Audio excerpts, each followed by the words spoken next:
Kegaduhan politik di berbagai negara kerap timbul karena orang yang tak banyak mengenyam pendidikan ikut angkat suara berbicara bagaimana seharusnya pemerintahan ini dijalankan. Kebodohan mereka sering menjadi ledakan kemarahan karena terbakar orasi berapi-api yang diteriakkan oleh tokoh-tokoh partai lawan. Muda-mudi pergerakan dan anak kuliahan yang kasihan. Ujian maupun tugas harian semuanya masih minta contekan. Mereka tidak mau ketinggalan berunjuk rasa disertai pembakaran ban di jalan. Tong kosong nyaring ditendang. Anak muda kurang prestasi yang kurang kerjaan. Tak pernah berpikir panjang bagaimana roda perekonomian, bagaimana ibu hamil yang akan melahirkan, pemadam kebakaran dan semua orang-orang yang punya kepentingan menjadi terhambat di jalan karena kemacetan yang mereka timbulkan. Siapapun yang naik tahta negeri mereka takkan selamat dari kritikan dan hinaan. Celaan mereka namakan ini kan memperjuangkan keadilan dan kesejahteraan. Tak jarang dari lisan mereka terlontar nama-nama hewan. Di dalam ceramah seputar korupsi, krisis ekonomi, seputar pemerintahan, meskipun kadang yang berbicara adalah seorang ustadz panutan. Orang-orang pergerakan yang berlumur kejahilan kadang menghasut masyarakat lewat mimbar ceramah dan khutbah, mengajak orang untuk berdemonstrasi, menimbulkan kekacauan dalam rangka untuk menentang kezaliman. Ujung-ujungnya, mereka menghasut masyarakat, memprovokasi mereka untuk mengadakan pemberontakan demi menggulingkan kekuasaan. Belakangan mereka nanti yang nangis, berteriak minta pertolongan. Setelah fasilitas negara, fasilitas umum, rumah tinggal, semuanya mengalami kehancuran dan mayat terlanjur banyak yang bergelimpangan. Begitulah akibat fatwa-fatwa dai yang menyesatkan. Yang mereka sendiri sebenarnya tidak tahu bagaimana sunnah Nabi SAW berbicara dan menuntunkan pada masalah yang mereka sedang ributkan. Di beberapa negeri Arab contohnya, sebagian orang termakan dengan doktrin bahwa mereka sedang berjihad menghadapi kezaliman pemerintah di Tunisia, di Mesir, di Libya, dan di Yaman. Namun mereka tidak menyadari bahwa kejahilan mereka akan konsep Islam tentang jihad, yang di dalamnya tentu ada aturan. Mereka jahil dalam masalah ini dan mengakibatkan ratusan ribu nyawa melayang. Jutaan luka, cacat seumur hidup, tidak punya tempat tinggal, harta benda hilang. Dan hingga kini masih hidup di kamp-kamp pengungsian. Memang sebagian orang memilih tinggal di negeri mereka dan bertahan. Tapi mereka selalu saja dalam was-was dan ketakutan. Sebuah kerugian yang tak terhitung. Yang insya Allah mungkin tidak akan timbul seandainya mereka mau mendengar nasihat para ulama. Yang sedari awal mengingatkan agar mereka meninggalkan medan-medan demonstrasi dan pemberontakan. Kembali ke rumah, menjalani kehidupan meskipun di bawah pemerintah yang zalim. Dihadapi dengan kesabaran dan doa.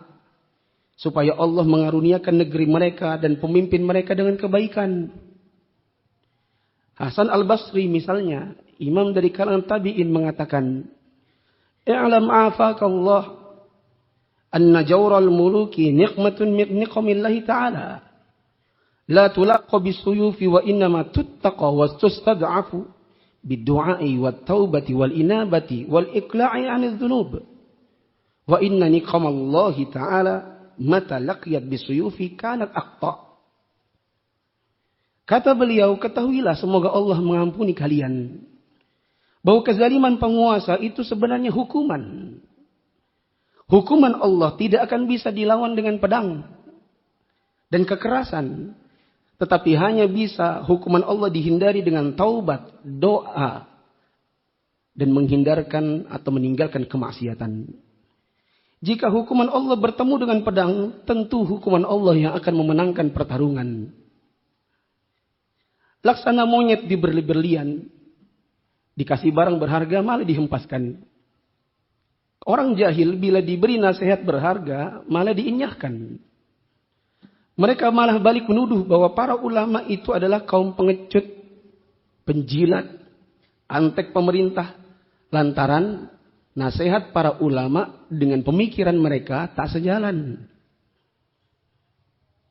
Padahal nasihat para ulama agar mereka menghadapi kezaliman penguasa dengan bersabar dan doa, serta tidak melakukan demonstrasi dan pemberontakan, itu semua adalah justru muncul karena menuruti hadits Nabi SAW yang mengingatkan, man kariya min amiri syai'an falyasbir alaihi fa innahu laisa ahadun minan nasi kharaja minas sultani shibran famata alaihi illa mata mitatan jahiliyah.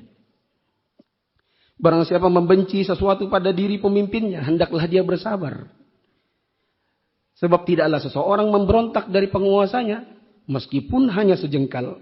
Lalu dia mati dalam pemberontakan, melainkan dia mati dalam keadaan mati jahiliyah.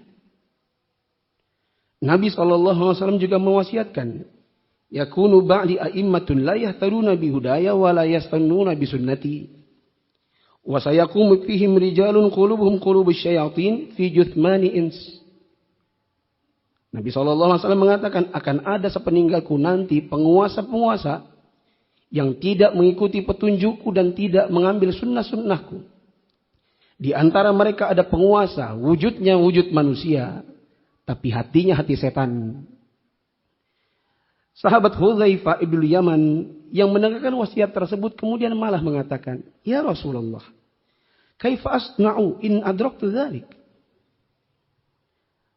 Hudzaifah mengatakan, aku bertanya, wahai Rasulullah, apa yang harus kulakukan bila aku mendapati penguasa yang demikian?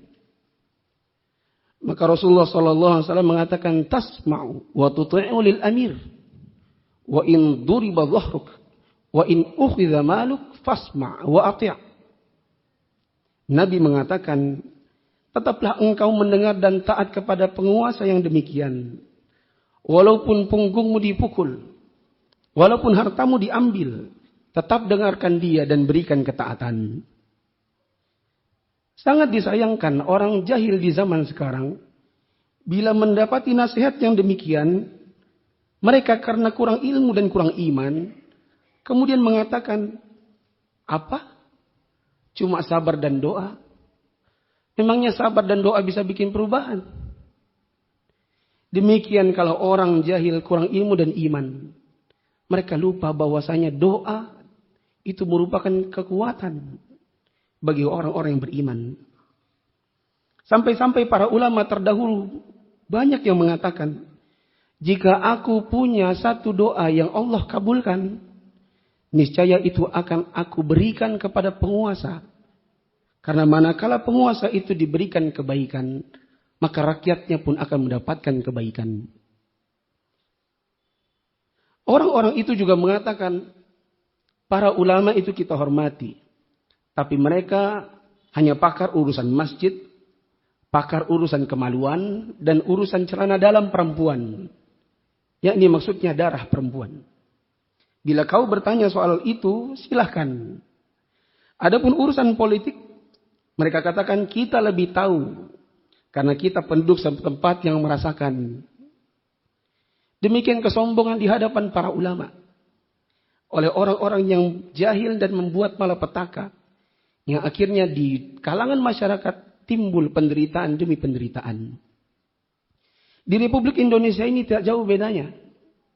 Karena di negeri ini banyak orang yang tidak pernah menahan diri untuk menghina pemerintah. Mereka tidak pernah menahan lisan dari menyulut pemberontakan, berdemonstrasi sejak pasca kemerdekaan. Mereka bilang pemerintah itu tidur, diam. Pemerintah itu tidak punya kerjaan.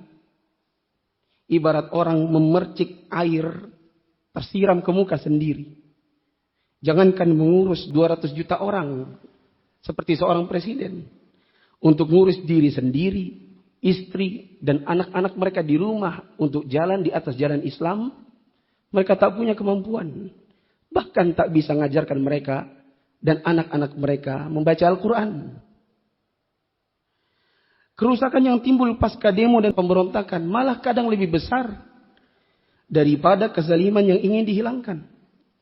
Korupsi tetap berjalan dan cuma ganti pemeran. Jumlahnya bahkan lebih parah daripada yang pernah dituduhkan kepada pemerintah era 90-an yang mereka katakan sudah kita gulingkan. Koruptor yang ditangkap toh ternyata tetap hidup nyaman. Sembari tetap mengurusi bisnis dan uang mereka yang masih bisa dikendalikan dari kamar-kamar tahanan. Kondisi aman yang berubah menjadi kacau dan ketakutan. Belakangan baru dirasakan ternyata terlalu berharga. Jika dibandingkan dengan kemaslahatan yang sejatinya cuma buat segelintir orang yang gila kedudukan.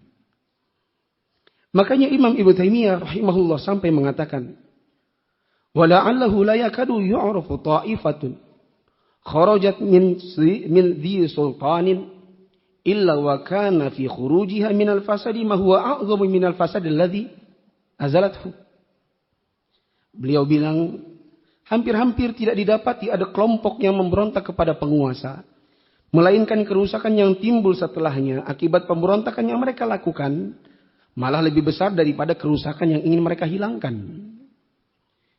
Yang paling miris tapi menggelikan, kadang sesama pendemo dan pemberontak, setelah pemberontakan, yang katanya menjalankan aksi damai, di belakang justru saling tikam.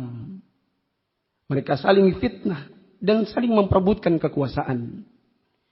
Teman satu partai bahkan satu pengajian kadang berkelahi, karena status sebagai atasan dan pemegang kebijakan jadi ajang iri-irian. Yang bermental pecundang, kadang menggunting dan melipatan. Dikarenakan kepentingannya tidak didengarkan, keinginannya tidak didapatkan. Seperti kata para ulama, kebun binatang itu memang kelihatannya damai di atas satu lahan. Tapi jika kau buka tutup kandang masing-masing hewan, kau dapati mereka akan keluar dan saling kejar-kejaran, saling cakar-cakaran, saling memakan. Oh ya, tidak semuanya macan. Ada juga kutu loncat yang hinggap ke sana kemari, yang penting bisa makan. Yang penting dapat tempat yang aman. Hanya orang pandai saja yang bisa mengambil pelajaran. Mencela pemerintah di atas mimbar, ceramah, khutbah, berdemonstrasi dan melakukan pemberontakan. Itu jelas dan terang benderang dengan dalil dari Al-Quran, Sunnah, dan perkataan para ulama. Bahwa itu semua bertentangan dengan Islam yang katanya ingin ditegakkan. Pemberontakan diawali dengan demonstrasi, itu semua hanyalah usaha untuk menegakkan benang basah yang tak akan pernah tegak sampai akhir zaman. Belajarlah dari kisah tragis Ikhwanul Muslimin di Aljazair tahun 1992. Di Mesir tahun 2013 dan 2011 atau 2012. Jika Anda tidak percaya dengan apa yang kami katakan. Kedua, para salafus salih mengatakan, kama takunu yuwalla alaikum. Sebagaimana kalian, begitu pula orang yang akan menjadi pemimpin kalian. Benar bahwa bangsa tikus itu hanya akan dipimpin oleh tikus. Dan macan tidak akan pernah dipimpin kecuali oleh sesama macan. Kualitas kita sebagai rakyat itulah cerminan. Siapa yang menjadi pemimpin di antara kita dan akan memegang tampuk kekuasaan. Jadi tidak perlu lempar tuduhan dan menyalah-nyalahkan. Cukup masing-masing berkaca sejauh mana mereka menjadi muslim yang taat, sholat, menjalankan ibadah, dan bisa memberikan kebaikan bagi lingkungan.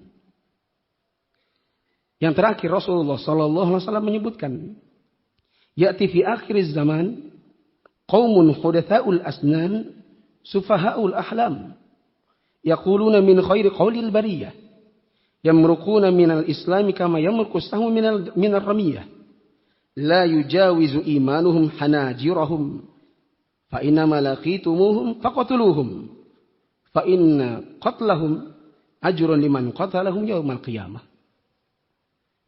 Nabi SAW mengatakan, di akhir zaman akan muncul kaum yang masih muda-muda, tapi lemah pikiran dan lemah pengetahuan. Mereka sok berkata dengan perkataan manusia yang mereka nukil-nukil dari Al-Quran. Mereka lepas dari ajaran Islam seperti lepasnya anak panah dari hewan buruan. Iman mereka tidak melewati tenggorokan. Dimanapun kalian bertemu, perangi mereka. Karena memerangi mereka akan menjadi pahala di hari kiamat bagi siapa yang melakukan. Demikian jamaah yang dirahmati Allah Subhanahu wa ta'ala. Jika seseorang beramal hanya dengan sekedar semangat atau darah muda, kurang bimbingan ulama, dan kurang dalam masalah pengetahuan agama, biasanya nanti hasil akhirnya adalah justru kerusakan dan sedikit dari kebaikan yang mereka dapatkan. Maka hadirin yang dirahmati Allah Subhanahu wa ta'ala, jangan mengira bahwa doa itu cuma sekedar doa tanpa adanya perubahan. Kita tahu negeri ini yang ciptakan Allah Azza wa Jalla. Kita tahu bahwasanya negeri ini baik dan buruknya hanya di tangan Tuhan. Maka tidak ada yang bisa memberikan perubahan sekeras apapun kita membuat atau melakukan untuk adanya perubahan, melainkan nanti harapannya hanya diserahkan kepada Allah Ar-Rahman. Bila kita hidup di negeri yang banyak kezaliman dari pemerintahnya, jangan mencela. Jangan berdemonstrasi apalagi mengajak pemberontakan. Karena sekali lagi Islam tidak sejalan dengan itu semua. Islam hanya mengajarkan dari lisan Rasulullah SAW agar senantiasa bersabar, memberikan hak penguasa meskipun dia tidak memberikan hak kita. Dibarengi dengan setiap kegiatan yang bisa menimbulkan kebaikan. Jangan lupa doakan.